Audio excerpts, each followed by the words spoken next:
Hi, I'm Lucy Edwards, Director of Strategic Engagement at Matterport and VHT Studios. And today I have a great pleasure to be with Rob Jensen, and Company, and you are the broker owner of that high-quality boutique. Thank you. Pleasure to have you here, Lucy. Would like to start talking about the structure of your company. You have completely different approach and direction with your agents and your employees. Let's talk about that. So the common real estate brokerage everyone is an independent contractor, which means they all have their own agenda and their own plans. Whereas my goal here was to have everyone be an employee. There's different compensation structures. And the reason for that is so we can all have the same goal, which is helping our clients and work together towards that, as well as a schedule. So we know we can count on each other to be around to show a home or be at a shooting or, shoot a video, that sort of thing. And consistency. That brings consistent marketing and consistent quality to every listing. Absolutely. By having all these team members and all these capacity, these abilities in-house, we can control the quality and consistently put the best marketing out there for our clients. And I totally appreciate that. And it is very unusual, like I said. So the way I see it, for every successful agent, you should have a great networking team or company like yours who has in-house marketing and they help to create a marketing strategy. You have in-house videographer and your videos are high-end quality. So let's talk about what other duties do you have for your employees?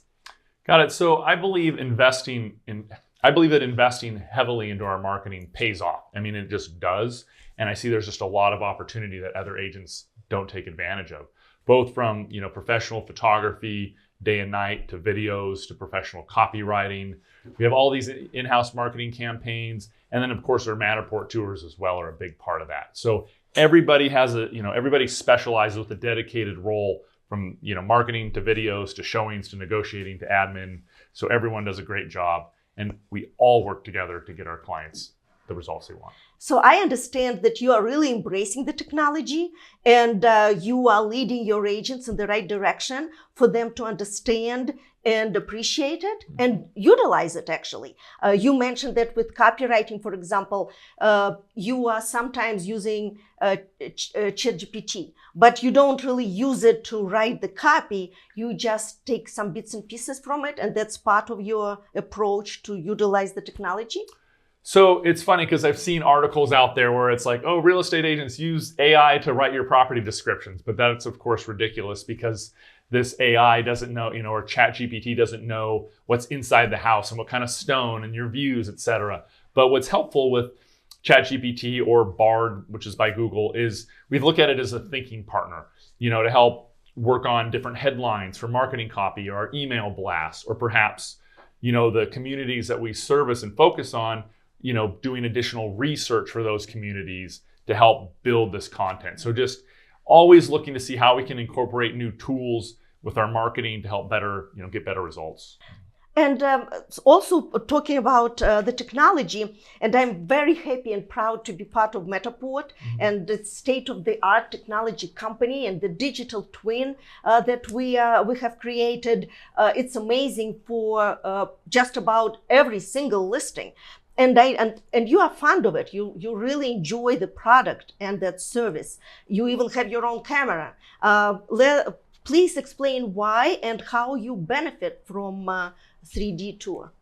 Yeah, I put the 3D Matterport tour up there as far as importance go with DocuSign and digital signatures. It's just that much of a game changer, and it should be an absolute requirement for any listing.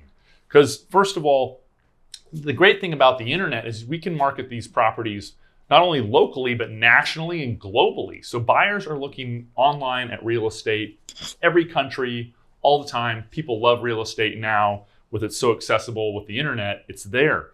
So photos have always been a great way to capture attention and get people's interest.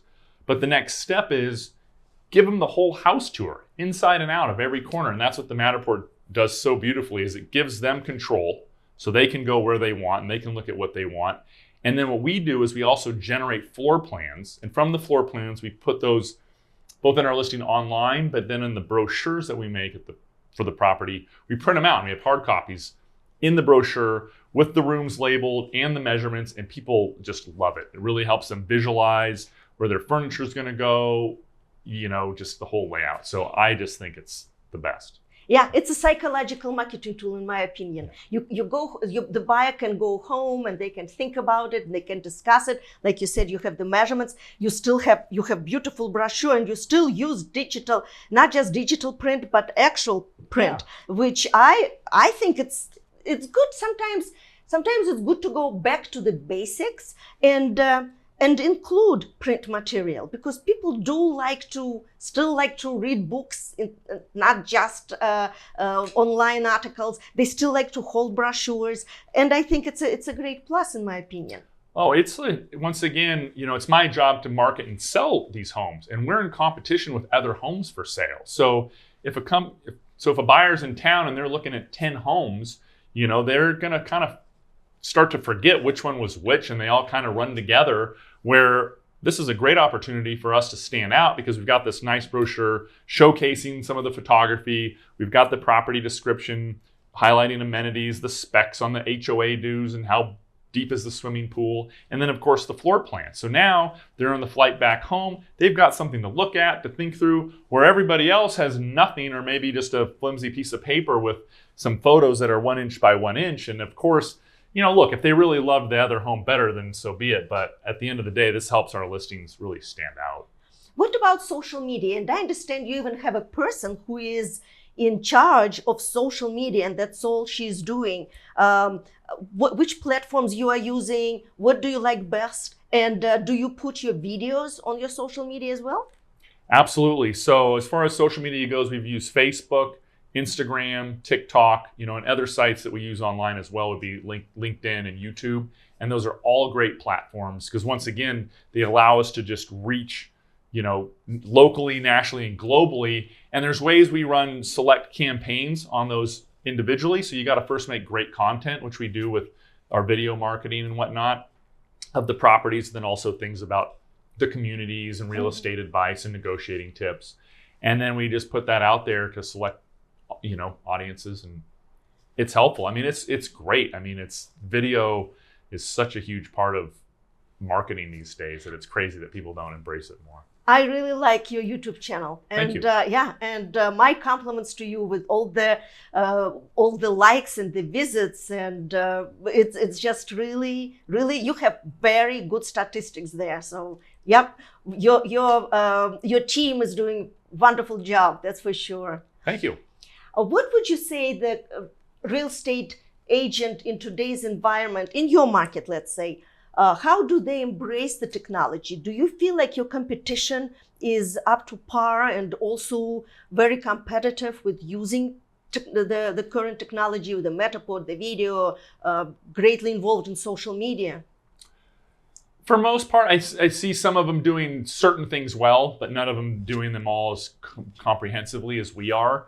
Because it's a lot to do any of them well with video, or social media, and doing Matterports, and then to integrate all those and put ad dollars behind that. And what I mean is, just because, your agent posts on their social media, that doesn't really mean a whole lot unless you put money behind it and reach the right audience. Just like, M&M's could spend $1 million on making a commercial, but if that commercial isn't shown to anybody or shown to a very limited audience, it's not going to do much good for selling M&Ms. Same thing with all this marketing. Just because someone says they will put it on their Facebook, well, what does that mean? What kind of ad dollars are you putting behind it? What markets are you putting that towards?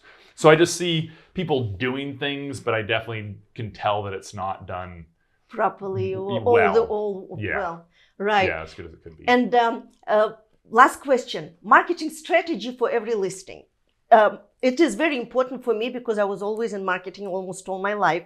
And sometimes agents have a budget and they just want to do the same thing for every listing, which is good to be consistent, but not every house needs the video or the drone. If you don't have a backyard and there is really nothing to show, maybe it will be a disadvantage. How your marketing department approaches the strategy? it's definitely really important to understand what's one of the highlights of the home. Maybe the backyard is just all hardscape, fake grass, really nice, but no maintenance. So maybe instead of trying to hide that, that becomes a focal point of the strategy. So it's understanding the market and what you're working with, and then just like bringing that head on. And then what are the tools to do that? Is it an open house? Is it a video? I think it should always be a Matterport tour. That's a no-brainer, because we've had people we've had buyers for our listings be a lot more comfortable buying our listings without coming to see it in person because of the Matterport tour. And that's just been beautiful. Would you have the statistics of what's the percentage of buyers from outside of your area? Oh, just in general that are buying? I don't. I wish I did, but if I were to guess, maybe it's 50%. For a minute there, when the market was super hot, from basically July 2020 to April 2022, a huge percentage were California. I'd probably say like 65% were from San Francisco at that point, because it was just such a influx of buyers that had cashed out and they were sick of what was going on and they came here. Now we still get California buyers, but it wasn't as. What about Midwest and East Coast? Oh yeah, and plenty of that as well. We've got some folks that just bought from Minnesota, and there's definitely all the other states. California just seems to be on most of our clients' minds because it's just right there, and they just think, well, don't they all want to come here and not pay any state tax? With taxes going up. So. Well, very soon you're going to be one big melting pot. I know. We'll run out of houses. That is true. Well, thank you. Thank you so much, Rob. It was a pleasure. And I really admire your approach to the new way of doing business and building the company where your agents care and they participate in the growth of your company, and probably their company eventually they will benefit from that greatly. Fantastic. It's been a lot of fun. Cheers. Thank you, everybody.